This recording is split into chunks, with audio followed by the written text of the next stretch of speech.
One of the more important lessons my rich dad taught me, he said there was 4 types of people in the world of business or money, whatever he said. And this here are the 4 different types of people, and he called this the cash flow quadrant. So E stands for employee, S stands for self-employed, small business or specialist like a doctor or a lawyer.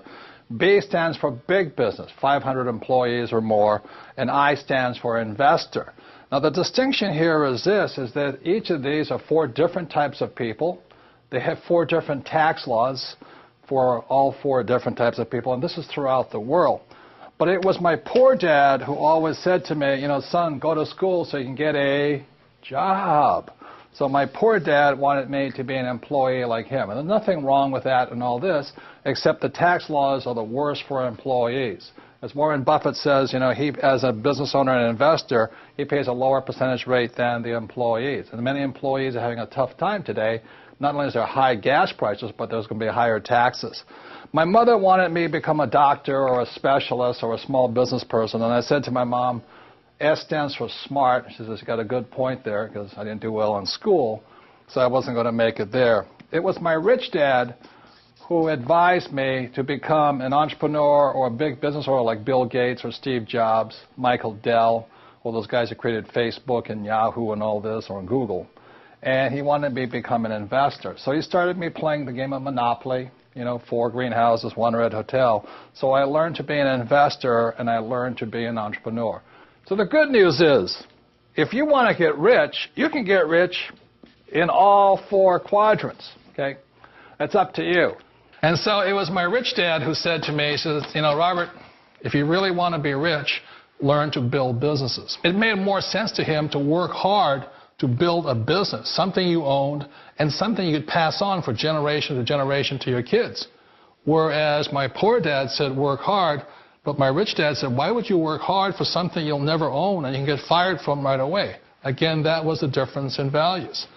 So my rich dad suggested I learn how to be a business owner and learn how to be an investor. And that's one of the big differences. On this side of the quadrant, these people here work for security. They work for money also. On this side over here, their key value that they want is they want freedom. They don't want to have to work at a job anymore. They don't want to have to work for the rest of their lives. So the beauty of building a business and learning how to invest is very simply that this is passive income. You work hard for a few years, but possibly for the rest of your life, income keeps flowing to you. Again, the reason somebody thinks a house is an asset is because they lack financial intelligence or low financial IQ. They may go on to Harvard or in whatever, but if you can't tell an asset from a hole in the ground, I don't know what the heck you can tell the difference of, you know? So it's really quite simply the most important word, for those of you in business or finance, know the most important word is not income, expense, asset, liability. The most important word in the English language for the rich is a word called cash flow. You've got to know where the cash is flowing. So what a rich person is doing is controlling cash flow. So if money comes from an asset into your pocket, it's an asset. So very simply, when I was 9 years old, my rich dad said, assets put money in your pocket whether you work or not. Okay, repeat after me. Assets put money in your pocket whether you work or not. Okay? And very simply, liabilities take money from your pocket. Okay? So what does a liability do? It takes money from your pocket. Okay? So the way you know you have an asset or a liability is very simply this. If let's say you're married with 3 kids and all this stuff, and you stop working,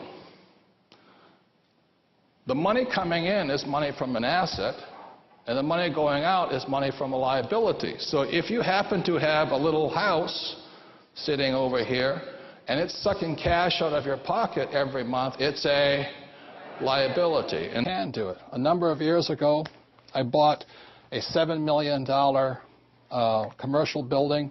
I paid for it with 0 down. And every month, after everything is paid for, it puts about $30,000 a month income in my pocket, or $360,000 a year for no money down. So that is the price of having a good education or a bad education. A good education is knowing the good debt versus bad debt and how debtors can win if you know what you're doing. Even in this economic environment of high volatility, because I'm basing all of my investments not on capital gains or appreciation, I base all of my investments on cash flow, how much money comes in. So even though the real estate market has crashed, I hate to say this, but it's been good for me because more people became renters all of a sudden. So my rental rates went up, my income went up, I'm paying for it with cheap dollars and things like this. So in the new rules of money, you have to know the difference between good debt and bad debt and why savers are losers and debtors are winners.